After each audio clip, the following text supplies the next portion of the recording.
it's gotten to be almost customary, but we're taking care of it. We've got the military paid in full, and we're doing a lot of things. We're ending some programs that we don't want. They happen to be Democrat-sponsored programs, but we're ending some programs that we never wanted, and we're probably not going to allow them to come back. I think they made a mistake. I think they made a big mistake.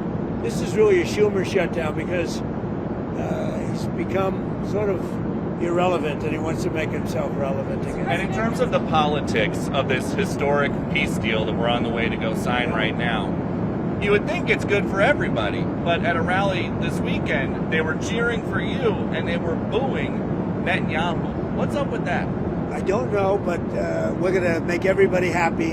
The one thing I can tell you is everybody is happy, whether it's Jewish or Muslim or the Arab countries. Every country is dancing in the streets, and it's a point in time I don't think you'd ever see it again. They've never seen it for 3,000 years. If you like one group, you don't like the other group. And if you like the other group, you don't like the first group. And this is the first time they've ever seen where everybody is unified, because as you know, we're going to Egypt after Israel, and we're going to meet all of the leaders of the very powerful and big countries and very rich countries and others, and they're all into this deal. Everybody's into it. It's never happened before.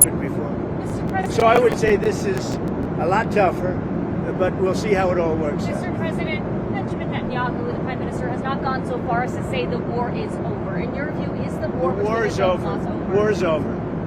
The war is over. Okay, do you understand that? Good. Mr. President, is the ceasefire going to hold? Are you confident the ceasefire will hold?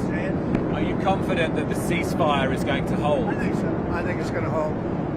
I think people are a lot of reasons why it's going to hold, but I think people are tired of it. It's been centuries, okay? Not just recent. It's been centuries. I think people are tired of it. Yeah, the ceasefire is going to hold, and we're going to make sure it holds. Mr. President, what will Gaza look like a year from now? Wait. The International Stabilization Force, that's part of the... A good, strong force. When will that go? I don't think it's going to have a big impact because I think barely we're going to have to use it. I think people are everybody knows their place. It's going to be great for everybody. It's going to be great for the surrounding countries, Arab, Muslim, all of them. It's going to be great for Israel. Everybody is happy, and I think it's going to stay that way, Peter. And if the ceasefire does hold, how long until we get to the part of the 20-point peace plan where developers can go in and make Gaza the Riviera of the Middle East? Well, I don't know about the Riviera for a while, because you take a look at what you have. You have to get people taken care of first. But it's going to start really essentially immediately. I mean, they're going to have to start by removing a lot of structures that you see that are down to the ground. I mean, it's blasted. This is like a demolition site. Almost the entire site is. So you have to get rid of what you have there. You have structures that are very dangerous. They're falling down. If they haven't fallen, they're going to fall down of their own volition. So that process, Peter, is going to start pretty much immediately in that way. What will it look like a year from now, in your view? Well, a year, that's very quick. But over the years, it'll look very good. It'll be, it's got the first chance it's had in centuries of being peaceful. It's always been a very, very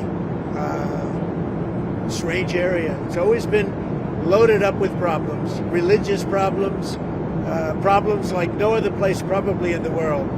And I think it's going to normalize. All you can say, if it normalizes, that would be fantastic. Governance structure, sir, that you have set up in that peace plan, how soon will that new governing body be in place? Very quickly.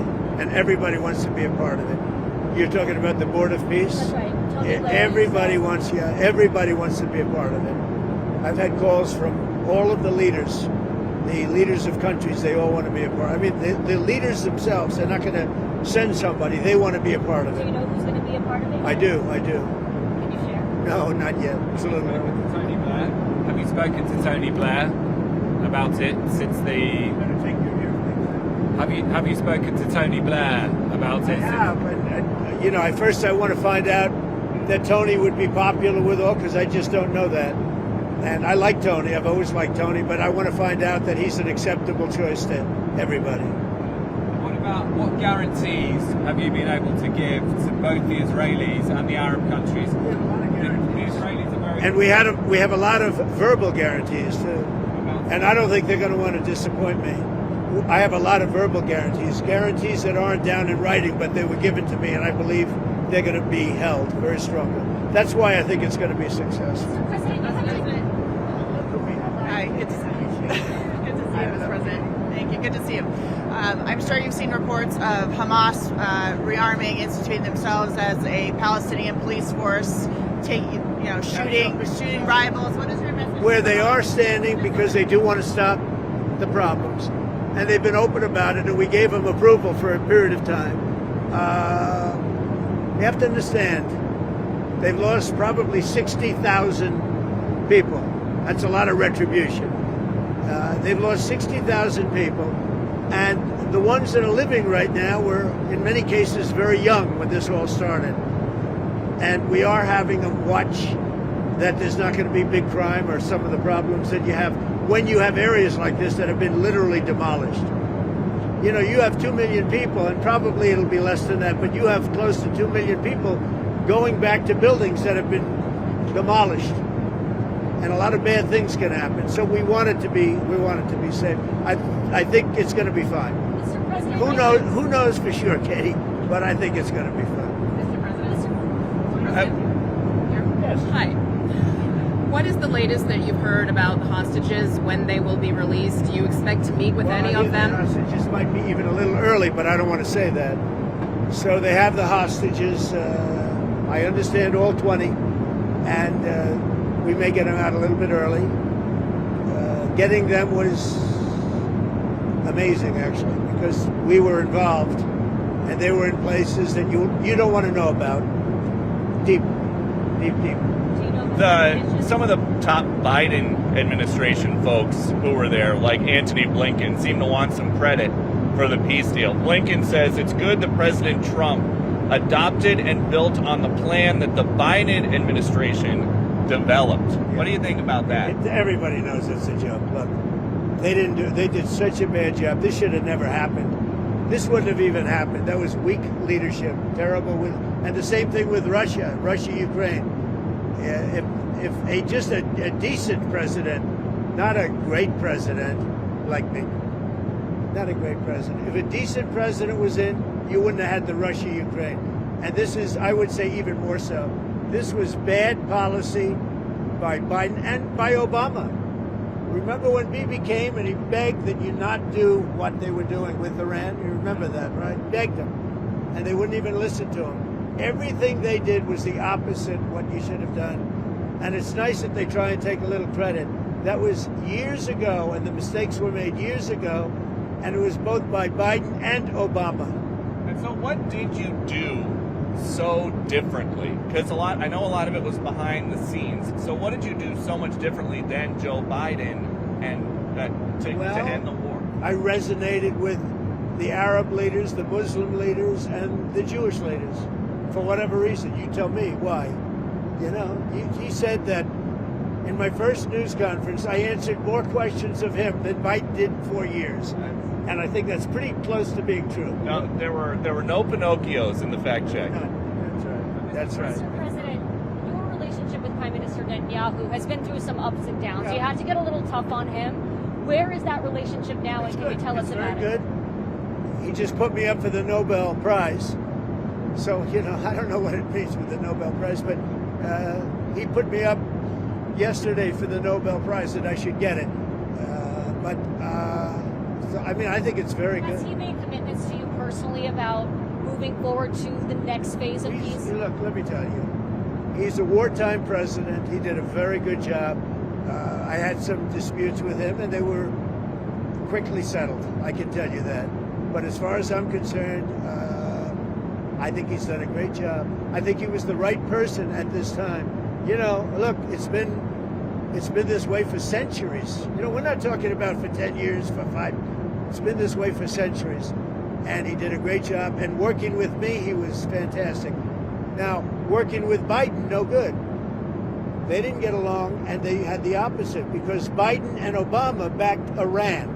And just so when you talk about a thing like that, if you think they were backing Iran, when you back Iran, this wouldn't have worked. And Had we not taken out the Iran nuclear facility and we made the same deal, it would have a really dark cloud over it, and you wouldn't have people dancing in the streets, Katie. You would have people saying, oh, my, you're making a deal, but we have a guy over there with nuclear weapons all over the place. He's going to knock the hell out of us. If we didn't take out the Iran nuclear when we did, because in 2 months they would have had a nuclear weapon, this deal, even if it were done the exact same way, would have had a dark cloud over it. And now there's no dark clouds. There's nobody they have to worry about, Katie. Have you talked to the Qataris about their changing behavior in your first term? You talked about how they were funding terrorism. What are they doing differently? Yeah. What are they doing differently in your eyes? The Qataris really helped us with this deal. And the Emir is an amazing man who really helped us. You have to understand, his country is right in the middle of everything, more so than any other country, more so than UAE, where you have to fly an hour and a half to get there, more so than Saudi Arabia, where you have to fly an hour and a half to get there. His country, you walk across a line and you're there. So he's in the middle of this unbelievable hostile territory with people on all different sides of the, of the opinion and the question. They were a tremendous help. Qatar was a tremendous help to getting this done. I hope people can realize that. Mr. President, And it was very tough and very dangerous for Qatar. They were very brave, and their leader, the Emir, was very, very brave. And Qatar should start getting some credit. And you have to understand, they lived in the middle of everything. So they can't just be like, you couldn't do it. Nobody could do it. Say what? Have they changed their behavior from 2017 when you accused them of funding terrorism? I don't know. In 2017, I didn't really know them very well. 2017, that was at the very beginning of my term. As I got to know them, I got to understand them, and I got to realize that they are right in the middle of everything. Other countries are there, but they're an hour and a half away, a big difference. They're literally, you walk over from Iran to Qatar. You can walk it in 1 second. You go boom, boom, and now you're in Qatar. That's tough territory. I think Qatar was amazing the way they helped us. Mr. President, another Where one do you think here. there was a ceasefire that collapsed in March this year? There was a ceasefire earlier this year that collapsed in March. Do you think this could have been done then? This took a lot of pressure on both sides. But do you have any regrets? I see it, and I see it with Russia too. Sometimes you have to go through some pain before it all happens. I saw it with Turkey, and by the way, Turkey was fantastic too. President Erdogan was fantastic. He really helped a lot because he's very respected. He's got a very powerful nation. He's got a very, very powerful military, and he helped a lot, President Erdogan. UAE was great. We mentioned Qatar, Saudi Arabia, the king, they were great. Indonesia was great. We had tremendous help. Jordan, the king, they were great. This is an amazing thing. Countries that, very diverse countries, some got along, some didn't, but for the most part, nobody got along with anybody, and they all came together, and they're all dancing in the streets, just like Israel. It's a unique point in time. You were talking about the ceasefire. That wouldn't have had that held. That wouldn't have happened back then. Why not? Both of your elections, the biggest issues were the economy and immigration. Now you're getting credit from Democrats and Republicans for this Middle East peace deal. Where does it fit? Where do you think it fits into your legacy?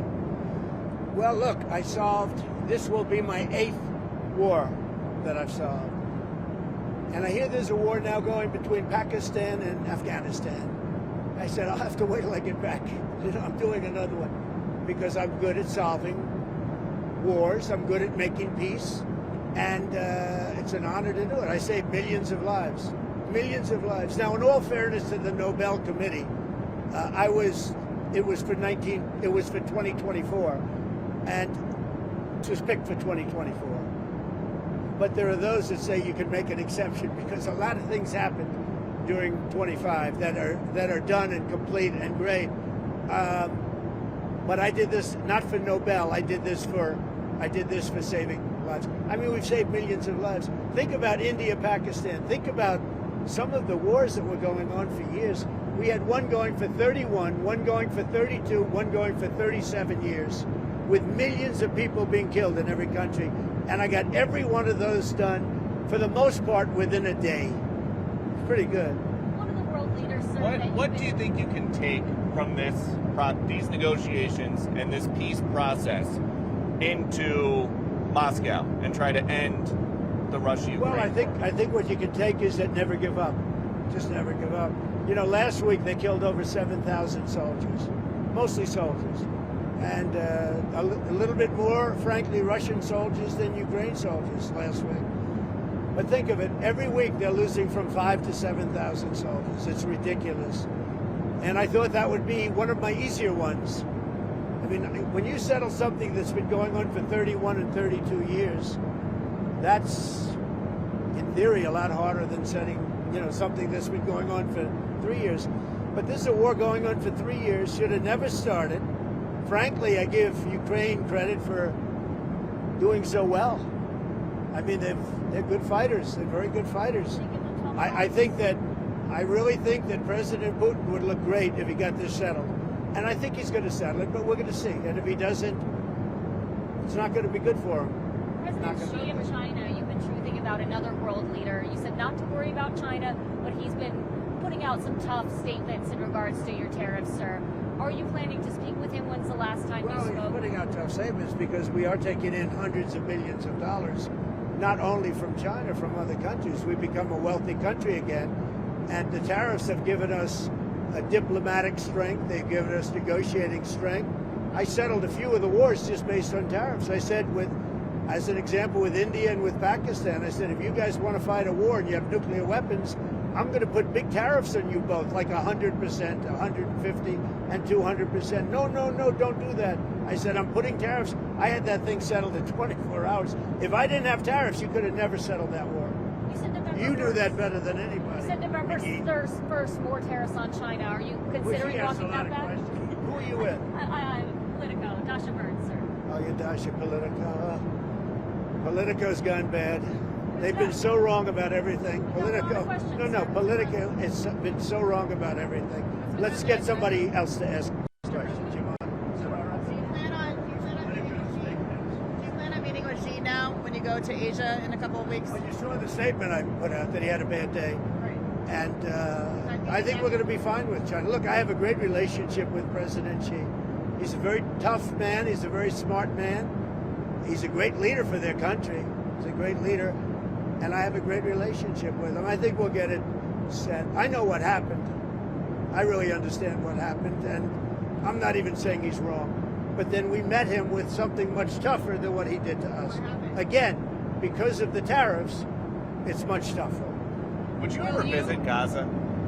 What? Would you ever visit Gaza? I would. Yeah, I would. I'd be proud to. I see it. I mean, I know it so well without visiting, but I do see it. Yeah, I would actually. I'd like to do it. I'd like to put my feet on it at least. But I think it's going to be a great miracle over the coming decades. And if you go too fast, that's not going to be good. You have to go at the right speed. You can't go too fast.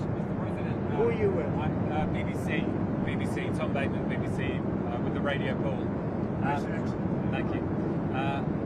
When Steve Witkoff was in Hostages Square last night, he mentioned Prime Minister Netanyahu and the crowd booed. I wondered if you saw that and what you made of that. What you I thought. also saw the crowd cheer when he mentioned Trump, like really cheer, and it's an honor. No, as I said, I think Bibi did a great job. I had some words with him a couple of times where I didn't agree, and he was always, he was the right guy at the right time.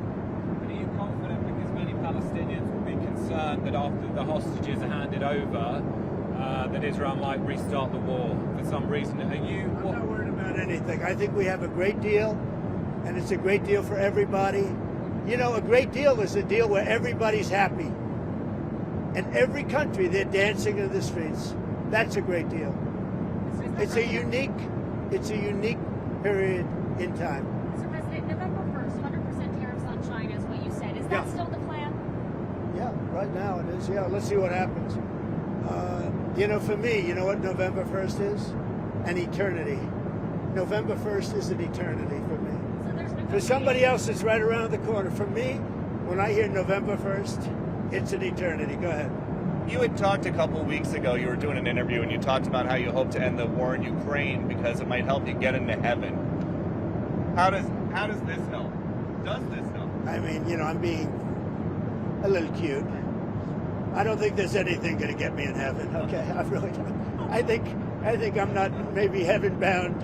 I may be in heaven right now as we fly in Air Force One. I'm not sure I'm going to be able to make heaven, but I've made life a lot better for a lot of people. And as an example, had the election of 2020 not been rigged, you would have millions of people living just in Russia, Ukraine alone. That would have never happened, and it didn't happen for 4 years.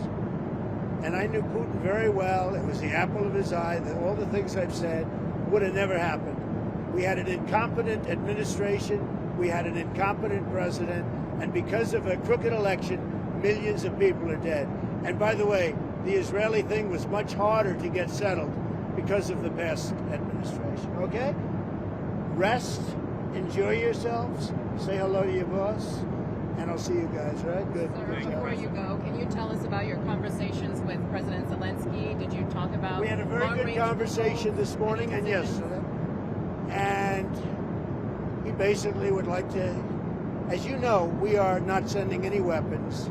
We're sending them to NATO, and NATO is paying, which is a big difference between Biden and Trump. Because Biden gave them $350 million, and we didn't. We gave them nothing, but we gave them respect and some other things, frankly. So we talked about weapons, and the weapons are sent to NATO, and NATO then sends us a check. They pay for them in full, and they would need more weapons, and we're looking into doing that. We hope we're going to be able to provide them. Our country needs weapons too. We can't give so many weapons that we don't have weapons. You never know what's going to happen. Who knows what's going to happen? But NATO pays us 100% for the weapons, and then they send them into Ukraine. And we talked about the weapons they need, what kind of weapons. They need Patriots very badly. They'd like to have Tomahawks. That's a step up. They'd like to have Tomahawks. We talked about that. And so we'll see. Well, I don't know. I might have to speak to Russia, to be honest with you, about Tomahawks. Do they want to have Tomahawks going in their direction? I don't think so. I think I might speak to Russia about that, in all fairness. I told that to President Zelensky, because Tomahawks are a new step of aggression. Right? You understand that very well. Are Okay? you saying that you will speak to Putin first about And I Tomahawks? might talk to him. I before? might say, look, if this war's not going to get settled, I'm going to send them Tomahawks. I may say that. The Tomahawk is an incredible weapon, a very offensive weapon. And honestly, Russia does not need that. They don't need that. Yeah, I might tell them that if the war is not settled, that we may very well do it. We may not, but we may do it. I think it's appropriate to bring up. Yeah, I want to see the war settled. Thank you very much. Tell them to be honest and not honest. Wait, sir, talk to Caroline. She'll vouch for Okay. Thank you. Thanks, President. Thank you. My Have a first good time on the Thank plane. you. Oh, really? Oh, wow. yeah. What do you? He flies private. Yeah. He's doing pretty well, huh? So who's going to be the head anchor at CBS? Not Nora O'Donnell. I don't believe it. I don't believe it. There's a story that they're going to. I don't believe it. What do you think of Well, I'll tell you what. Barry Larry Ellison is great, and his son David is great. They're friends of mine. They're big supporters of mine, and they'll do the right thing. They're going to make CBS. Hopefully, they called it the Tiffany Network, and it's got great potential. CBS has great potential. Thank you all. Thank you. Thanks, Thank President. you, sir.